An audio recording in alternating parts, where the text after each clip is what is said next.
Hi there guys, hope you're all well. In this video I'm going to be talking about the fight which is happening, well, UK time, it's probably the early hours of tomorrow morning, between Demetrius Andrade and Jason Quigley for the WBO World Middleweight title. A very interesting fight, just a very brief kind of tail of the tape.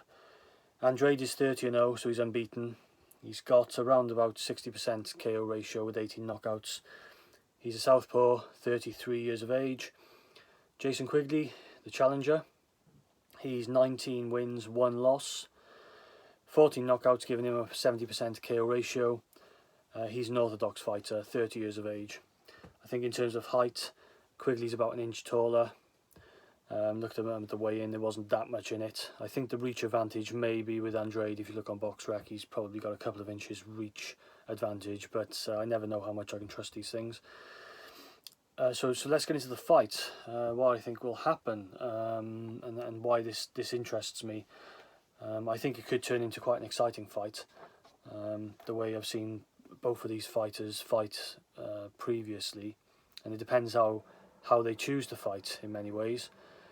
So firstly, looking at Andrade, he's a guy who, even at 33 years of age, I'm not entirely sure if he has one sort of style of fighting, because I've seen him fight on the front foot and also seen him fight more on the back foot.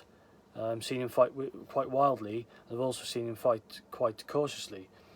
So it's a bit of a mix-up. I'm not really sure what we're going to see and what we're going to get, and I think it may depend on the opponent and how Andrade feels on the night. So with Andrade, what do I like about him? Well, he's quite a slick fighter, quite a slippery fighter. He's got pretty good movement. He does quite a lot of bending, quite a lot of moving backwards. So movement-wise, I like the fact that he seems comfortable going forward or backwards. And he's quite a versatile fighter, I feel, because like I said, I've seen him go forward and smother an opponent, but I've also seen him step backwards and try to assess the situation and try to pick his shots a bit better on an opponent. If you look at his last 2 fights, I think the last fight was against Liam Williams, which I thought is quite entertaining. But Williams, quite an aggressive fighter, was very come forward. So Andrade kind of sat back and was trying to pick his shots a bit better, and sort of suss his opponent out and not try and get too involved, coming forward on the front foot. Whereas in the previous fight before that, he fought, I think it was Quigley, another Irishman, as Quigley is, and he was very much on the front foot, Andrade. He smothered Quigley and was quite wild and looked really messy. Okay, I wasn't that impressed with his messy work in that fight, and I think you can use that to your advantage when you're going in against him. You can perhaps smother his work as well and make it a bit of more of a contest and even the things out, because when he's on the back foot he's quite skillful, and you may find yourself coming unstuck, getting caught with shots. But if you can try and smother him a bit, I think you could have a bit of success. And I thought Liam Williams in the last fight, although Williams was down I think in the second round, I thought Williams did give a pretty good account of himself, and I thought he caught Andrade a couple of times. And I thought at one point, at least one point I can remember, where I thought he actually hurt Andrade. Andrade's he has a bit of a drunken style at times, for want of a better word. Because he's moving around all over the place, he seems to be a little bit unbalanced at times, and the way he moves his head, he looks kind of like sometimes like he's hurt, but maybe he's not. It's a little bit strange, his style in that respect, to me anyway, watching him. And I think he'd be a little bit more polished and a little bit cleaner with his posture and the way he's moving. It is a little bit wild at times, and I think that can create a messy fight, and it can actually detract from the work he's doing. The main thing about Andrade, I think, really, if you look at the last fight against Liam Williams, I think what he likes to do is he likes to set traps. So in that fight, one punch I thought he was trying to set up quite a lot was the lead uppercut, because he's southpaw, so he's the right hand uppercut, the lead uppercut, and he really threw it decisively a couple of times against Williams. He's really looking to hurt the guy, and I think he lays traps. He wants you to come onto him, to make a mistake, and then he'll kind of counter you in a way. And I think that is where I think Andrade's at his best. I don't really like him when he comes forward and wants to smother and be too overly aggressive. There's a time and a place for that. There are times you can imagine during a fight where if it's getting away from him, he has that versatility where he can switch that on and chase the fight. That's what I like about him. But I wouldn't start off with that, and I wouldn't prefer it as his style, because I think it's just too messy, and it just blurs the fight to the judges.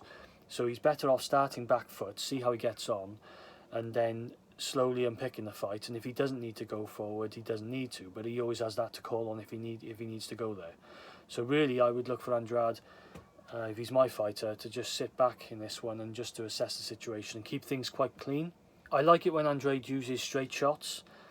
Sometimes he uses too many hooks for my liking. He gets a bit too excited and, like I say, a little bit wild. And I always associate a lot of hooks with a kind of wild fighting, the sort of Deontay Wilder type thing, where you're not really picking your shots really well. You're just swinging away thinking you've hurt the guy, or you're going to really try and hurt this guy. When really, if you look, a lot of the successful shots that boxers throw are actually calculated straight punches. They're difficult. They stun an opponent. So I'd like to see him use his straight shots a little bit more. He likes to pour the jab. I think he's got a good jab when he throws it a little bit more solidly, but he does like to pour it and to get that distance, which is okay. Something I've also seen Quigley do. So it might be a little bit of a jab off at times in this fight, trying to get distance. It could be a little bit of a chess match for a little while, both guys trying to figure out sort of distance and timing. But I think, I prefer guys to throw straight shots when they can. I think it's just a straighter shot straight away to the target, and just gives that more of a stun, more power, I think, anyway. Andrade's defence leaves a lot to be desired for me, because he's a very reactive defender. He keeps his arms quite low. And if you looked at when Tyson Fury got knocked down towards the end of the first fight with Deontay Wilder, he had this thing where he would sort of lean back or jump back, step back and lean away, but not protect himself with his gloves. And then that's exactly what Andrade does all the time. I see it quite a lot. He steps back to get away from punches, and he'll lean. Instead of, instinctively using the gloves to protect himself, his head is there in range. So if you've got a guy who's calculated or worked out maybe over the fight the range, he might take that extra step, and if he can get through, granted Andrade will be moving away from the punch, but I think he's there to be caught. And I've seen it quite a lot in his fights where he is open, and when he's coming forward, okay, he's even open a lot more, right? I think he's really hittable when he comes forward. And granted, he's throwing a lot of shots himself, because he can be quite energetic in his throwing style when he's coming forward. But I think that he's there and he's open for the taking if he can get a calculated puncher against him who picks the shots well. So ride some shots, block yourself, and then come with some counters. I think you could have some success against Andrade. I think Quigley has a really good chance in this fight, okay? I think it's a good fight, and Quigley, depending on how he turns up and how he performs, can make it a really competitive fight, and he certainly has the chance to win the fight. What I like about Quigley is, unlike Andrade, I find Quigley quite a clean boxer. So I find that he is a little bit more measured in his punches. He sets up his punches quite well. I think his shot choice is quite good. I think he can be quite patient, which he will need to be in this fight. I think patience is the key. Suss out your opponent. Try and just get a feel for the movements Andrade's bringing into the ring. If he's on the back foot and he's moving away from you, try to sort of adjust your timing and your range. Don't go after him too early. Don't go for the kill too early, but measure those shots, measure that distance, so when the time comes further on in the fight and you've got that opportunity, you can strike him, you can catch him, because you've measured that distance, you've seen how he moves, and you can see the habits that he has. What I'd say with Andrade, I think the best way to get at him is to trap the trapper. So kind of a heavy feinting. So move to come in, but then pull out at like the last second, and he will come in after you. He moves forward, then you can catch him, because I think then he'll be more open, because he'll be on the front foot. In an ideal scenario, I think for Quigley, I think Andrade comes forward and chooses to be on the front foot and try to make it a bit messy. because I think Quigley's quite a game fighter. He's willing to get into a scrap. He had a good fight last time out against Shane Mosley Jr., where he showed quite a lot of spirit and was willing to scrap it out in a tough fight. And I think that he can be quite a tough fighter who is willing to trade punches. And I think that looking at Quigley's record, he's got quite a lot of power from his record would suggest. I would argue his level of opposition doesn't really tell the whole story in terms of his power. I don't think he necessarily has that one punch knockout power on a regular basis.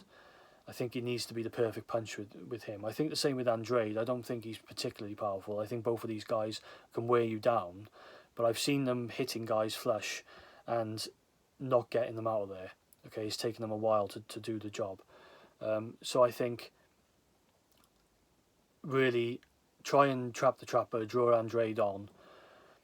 He could have some success on the front foot also, Quigley, because I said he picks his shots quite well. But I would go for straight punches and just try and figure out where's Andrade moving, what are his habits, when he's leaning back and he's got his hands low. How can I exploit that? Okay.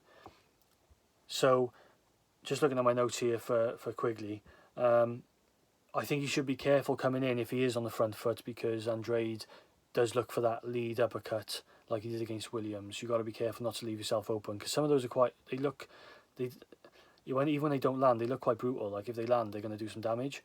So really, I think Quigley needs to be a little bit cautious coming in, especially early in the fight when he's trying to suss out, like I said, distance, timing, etc., etc. But ultimately, they're the things I wanted to mention about both fighters. And I think that as the fight goes on, it could get a little bit messy, could get scrappy, depending on who's up on the scorecards. I think that if Andrade senses himself falling behind, and he maybe, let's say he has been using a back foot game, I think he'll come on the front foot and try and force the issue. I think it could get quite blurred there. And I toyed with the idea that perhaps Quigley might be behind on the scorecards, or feel he's behind going late on, and then might chase the fight and might get caught by Andrade and might get stopped. But I'm going to go with Demetrius Andrade to win this fight by decision. I think it'll be a good fight, and I think that there may be ebbs and flows in the fight, but I think ultimately Andrade will successfully defend the title. You've got to remember as well, a big point I should have already mentioned is that Jason Quigley, I think this is his first 12-rounder, and his opposition, this is a real step up for him, I think, a real step up in level. So it's going to be tough, especially if the fight goes late, and he's had quite a lot of stoppage victories as well. So Andrade might start and think, I'm going to play the long game here and let this guy tire out a bit. But I'm going with Andrade by decision. Let me know what you guys think. Let me know if you think I'm completely off, or if you agree in some aspects and not in others. I always get good insight from you guys. So yeah, I'll leave it there, and I'll be giving another video on the Crawford and Sean Porter fight, Terence Crawford, Sean Porter, which is again, it's probably such an exciting prospect to me. I think that could be a real war. So until then, see ya.